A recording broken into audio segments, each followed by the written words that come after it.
You're watching a Big Z review.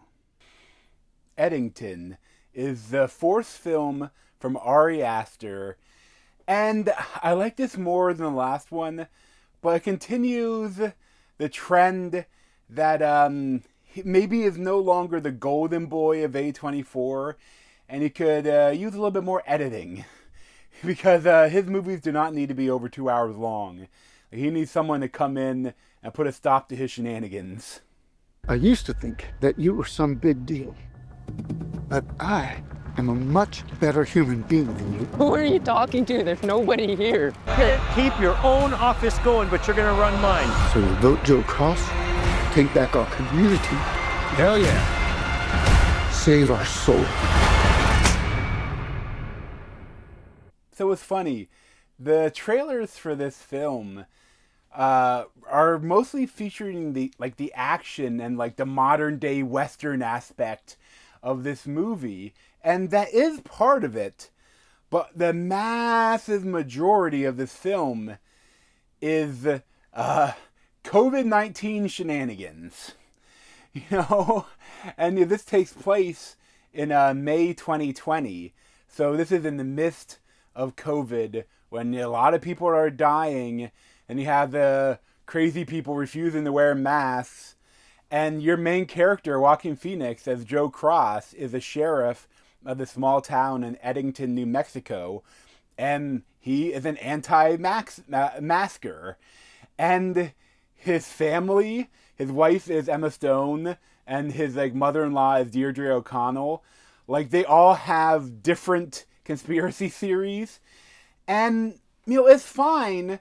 But, so much of this film is just, a couple days in the lives of these annoying jackass characters. And sometimes the absurdity is kind of fun. But, as so much of it is, actually real. One of the funniest moments of these COVID shenanigans is that, Pedro Pascal, he is playing Ted Garcia. He's the mayor of this small town. And he is actually trying to enforce the state mandate to stay inside your homes, and when you're going out, wear a mask and all that. And Joaquin gets in a fight with him because he goes to a grocery store and doesn't want to wear a mask. And some other old guy doesn't want to wear a mask. I can't breathe when I wear a mask. And then he decides to run for sheriff. He gets on TikTok and is doing videos and in his cowboy hat and the sheriff costume. And then he does his sheriff's vehicle. He has all these banners and American flags and a big thing on top. And it's funny, but at the same time it's I live in north central Pennsylvania, and I was I've seen stuff like that. So I've seen Trumpers with giant American flags on their truck with truck nuts on the hitch, and and stuff the signs and stuff, and it's not that funny because it's real. And there haven't been that many movies about COVID because COVID was horrible, and I don't want to see anything more about it. And the trailers did not show that much, how much this movie would be about COVID. And it's some of the stuff is funny, in his deputies. His deputies are Luke Grimes and Michael Ward. And the whole thing, this is while this was COVID, is also taking place after George Floyd was murdered, and the whole protests are there. And then the one black person in town is Michael Ward as Michael, and they're all these white young people yo, no, you're a traitor, you're a race, you should be with us. And it's you're white. And then a big part of the thing too is this Cameron Mann, that's Brian. He's a guy that decides to join their Black Lives Matter protests because the girl that used to be dating the black police officer is so the whole full force with this, and he's trying to spout all their kind of bullshit. I mean, it's kind of real, but also it's over the top, and it's at one point later on, he's like, white people shouldn't be speaking right now. And it's but I'm white, So once I'm done speaking, I'm going to stop. Like, and the whole film is so absurd, but like, it also was very boring. Like, the first hour and a half is just boring COVID shenanigans. And like, the whole thing, Emma Stone, like, she's getting obsessed with this cult leader played by Austin Butler. And the whole thing where she was probably like raped or molested by her father, but the mother blamed the mayor when he was younger, like as like, so there's all sorts of shenanigans, and it's kind of fun, but at the same time it's like, it's too boring. Like, it needed a half an hour cut out of this fourth part, because the last hour is pure fucking insanity. You know, it is approaching, you know, Beau is Not Afraid batshit insanity. And it's fun. There's a lot of action. There's a lot of murder. There's a roving Antifa assassin squad that flies in on a private jet to attack the sheriff.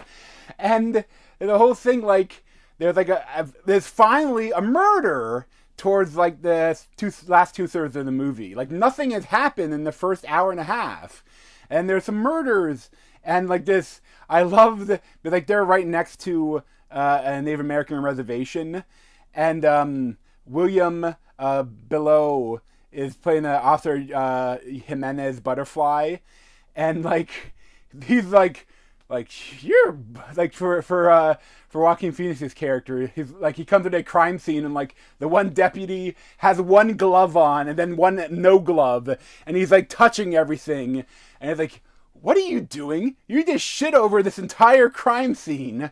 And then like, he starts noticing stuff, like realizing that like there's some chicanery going on, and there's a lot of great stuff towards the tail end of this film. It's insane, but it's fun.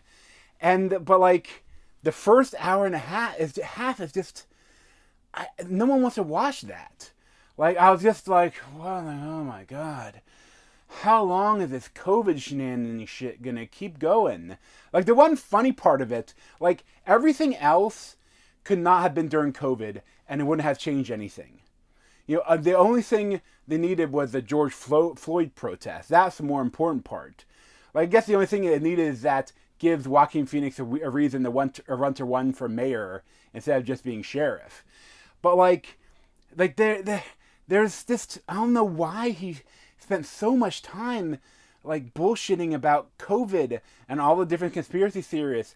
And it's kind of funny because like, everyone sucks in this. But Pedro Pascal, he's mostly like the good guy. But then when they go into his house later, like, you see he has piles of toilet paper. And it's like, oh, he's one of those hoarders that like got up all the important stuff he needed from the grocery stores. And they're like, so he's a douchebag too. Like, there's so many, I feel like if you went through, there are so many little like things hidden in here all about stuff from the COVID pandemic. And it's just, it's weird, and like, not always in a good way. And you know, that's the thing, Ari Aster may have shot himself in the foot by having his first film be Hereditary. Like, it is a masterpiece. And I think after that, A24 is just like, hey, here's some money and make whatever the fuck you want. And he's like, okay. And Midsommar, amazing. Still weird, a little slow at times, especially the extended edition. But that was amazing too. And then they, okay, here's more money, do another one. And he got Beau is Afraid. And that film, well, first, I had possibly the worst way you could have seen the film. Because at the time, you know, I went with my brother, and he had been going through chemotherapy for a year. Like, unfortunately, he passed away, and I don't know if it was from a year of heavy chemotherapy or the shrunken tumor, the pancreatic tumor that was sending cancer cells throughout his body. But like, at a time, you know, he basically, at a certain point, like, he went to the movie theater with me. I took him to the doctor, took him to the cancer center. We went to the weed store to help him. That helped him a lot. But like, we want to see movies sometimes. Like, not too many, but, you know, we both love Ari Aster. And you went to see He Was Afraid, and the movie starts, and the projector at our theater was completely fucked up. Like, it was blurry. And we went there, and they like tried something, they reset it and do it again, and it's like still slightly better. And so like, they're like, what's going on here? It's like, so nothing we can do. That's just how it is. And it's like, so we watched the whole movie like someone had rubbed Vaseline all over the lens of the projector. And then the actual movie was just so fucking weird, and not in a good way. And like, that really turned me down on Ari Aster. But, you know, I saw trailers for Eddington, and I was like, this could be good. Like, it's not a horror film, but this looks really interesting. And parts of it are good. I just, like, he needs someone to step in and, like, take away Final Cut. You know, make them edit down a little bit. Because, like, some of the stuff with COVID and with the whole mayor thing and like, running for office and all the stuff going on there, is good. But like, it's kind of funny because throughout the movie, he gets exposed to COVID from this crazy homeless person that rolls into town. And like, then he knows he has COVID, and he still refuses to wear a mask around anyone. Like, so, but like, he's continuously getting sicker and sicker until when like the Antifa assassin squad comes in. Like, I'm like, is this real, or are we like, is he having some weird COVID fever dreams? And like, but I think it is all real, and it's fucked, but it's fun, you know? And like, I would recommend seeing the last hour of this film, but like, I wouldn't recommend the first hour and a half. Like, I wouldn't recommend it for theaters. I wait till it comes to home theaters, like you watch it at home, and you could skip through it, or you could read a book while the first part goes on. But like, it is interesting. You know, Ari Aster is an interesting guy. All at the same time, the first two movies, his filmmaking was superb. Like, I loved what he did. And these last two, they're weird, but there's nothing that special about the filmmaking. But, I don't know, I'll probably give it like a 6.5 out of 10. But thanks for watching, and want to see more of me, you can subscribe down below. Thanks.